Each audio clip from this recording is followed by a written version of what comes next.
Hi, this is Dylan Mangel with Nebraska Extension, and today we're out looking at fields. We had rain across a lot of Nebraska last night, and that's going to set us up to see white mold today and I think in the next week. So just follow along with us as we check out some of these fields and see what's going on. The first thing I'll point out at this field is look at that overcast cloud sky behind me. That's what's going to set up perfect conditions for white mold in these fields. Our first stop is at one of these weather stations where we're trying to monitor conditions up close. And let's see if we can find some mushrooms down under there. One thing I'm seeing first of all is just bacterial blight showing up. This is a bacterial pathogen, so it can't be controlled with a fungicide, but one thing that's always noticeable about these leaves is the tatteredness of this leaf. So it's always going to be tattered, and if we get in here up close, you can just see a little bit of damage. But notice it's only on a couple leaves, it's not widespread, and it's really not likely to spread any more than this. This is a field with 15-inch and 30-inch rows, so we're in the 30-inch rows where we've got our camera. So let's just go and see if there's anything going on down at our camera. And notice just the canopy closing out.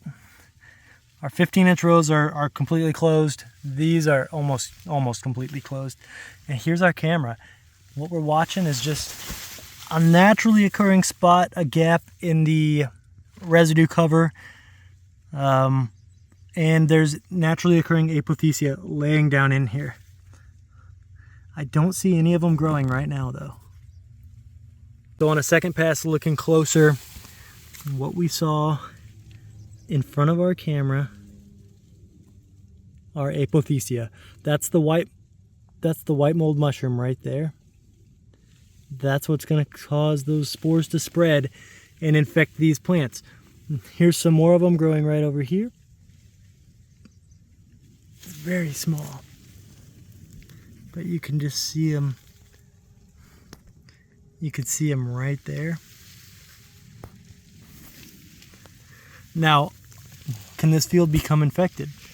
Let's look at these plants. If flowers are where they're going to infect through, and we've got flowers all the way up this plant. If we lay some of these over, look, we can see flowers all the way up and down this plant. If we come back here in about a week or so, if these plants haven't been protected, we're going to see white mold starting from around this level of the plant and spreading up and down. It might not look like the actual white mold yet, but it's going to look like bleaching of that stem. It's going to sort of turn the color of a paper bag, and we'll see the disease get worse and worse from there. But once they're infected, there's really nothing you can do. It's just like a lot of our insect pathogens. You can't get that chemical inside that stem to stop this. Before we leave, here's just a couple more at this site.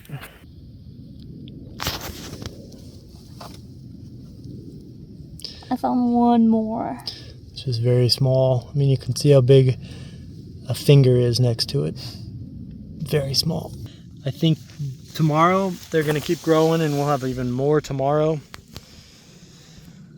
And this field, unfortunately, is going to have bad white mold again if this chemical control doesn't work. Here's what those apothecia look like if we pull one up off the surface. You can see the sclerotia is that small black structure on the bottom, and then it's just growing two little mushrooms right at the top of it. We're off to field number 2. This was our first stop. We're in Saunders County, Nebraska, on a university farm. And now we're going to stop by some other fields with a history of white mold where we've also been watching the disease. One thing I'm seeing on the way out of this field are plants that are just drying down, dying, stunted. And if you look at the stem, I'm not seeing discoloration going up the stem. These also are potentially kind of breaking off at ground level. Let me split one open and see what I can find inside. And as suspected, we're right on a field edge. Once we get in there, you can see that little red thing is a soybean gall midge. So gall midge is also getting to the edge of a lot of fields here in this region of the state as well right now. Here's more of those plants just sort of wilting down. Even on a wet day like this, they're just wilting down and falling over. If you walk through your field edges and you can hear them cracking, that's a good sign as well, because they don't have a lot of strength to stay upright.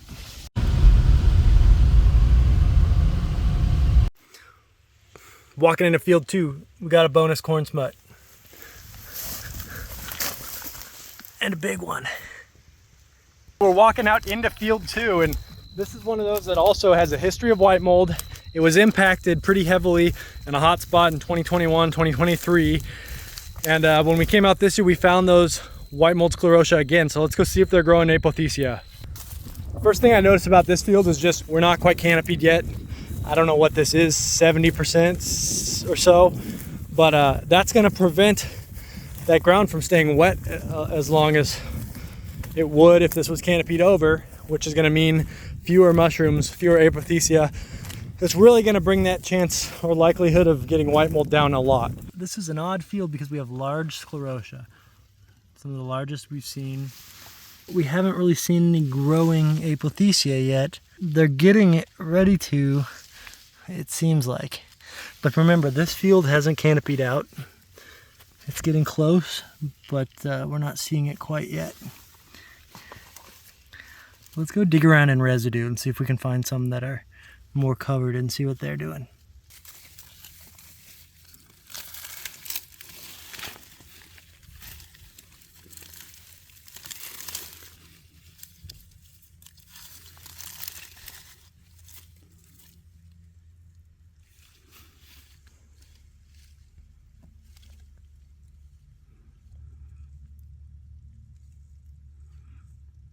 Here was a sclerotia buried under residue, and it looks like it's starting to make stipes. So I'd say in a couple days or maybe sooner, we'll see this develop. And if we look at the plants are just covered with flowers right now. So it's probably a good time to apply for this if you're going to put down some chemical control and protect those. I mean, that's a lot of flowers, a lot of susceptibility. We've made it out to field 3 and the wind has picked up a little bit, so I changed microphones. This is in close to Seward County. All right, we're looking at beans under the pivot now, and right off the bat you can see canopy's not even close, which is going to go a long way towards drying this out. This field has had a pretty good history of white mold. It's been consistent, and they've taken a lot of action to manage it. Which I think has helped quite a bit. But I think, what's going to go the furthest this year is just these open canopies. Let's walk through and see if we see any white mold though. The other thing to note is just flowers are here. It's flowering. It's pretty ready for white mold if it's going to show up. This field was also lightly disked. Now tillage really doesn't make a major difference when it comes to getting rid of that white mold because it's just going to bury it. It's going to bury those sclerotia. They're just going to grow right back, and they can live for a long time too. So they'll show back up, but it'll be nice to see what their experience is with this light tillage. Within this field, there's a small research trial, and it is planted with a drill. So it's on really narrow row spacing, which is really going to drive disease. But that's okay because it's a white mold trial.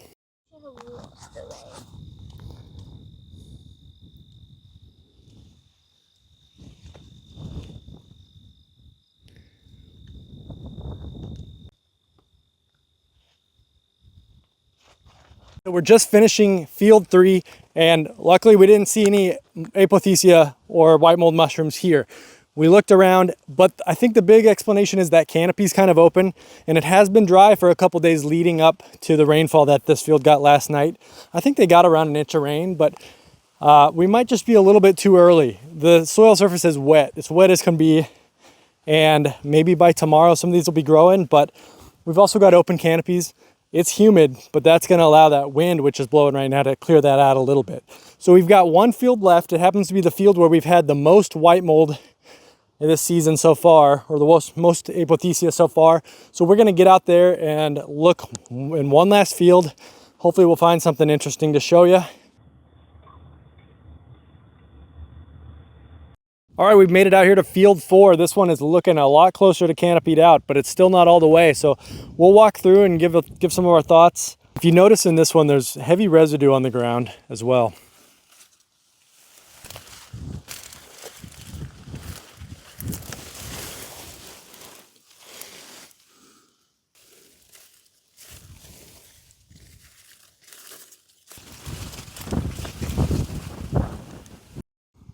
So we didn't see any mushrooms or apothecia out there today. It might just be weather. It's been dry for the last week or so, and we just got the first rain last night. This field, of all 4 fields we visited, actually seems to have less moisture than the others. I thought this would have gotten a little bit more rain, but it might have gotten missed a little bit. And that could be a major driver. We could also just be a day early on some of these apothecia. Once we get that moisture, that's gonna really spur that production. Might just take a little bit more time. So we'll come back and we'll scout these soon and see what we can find.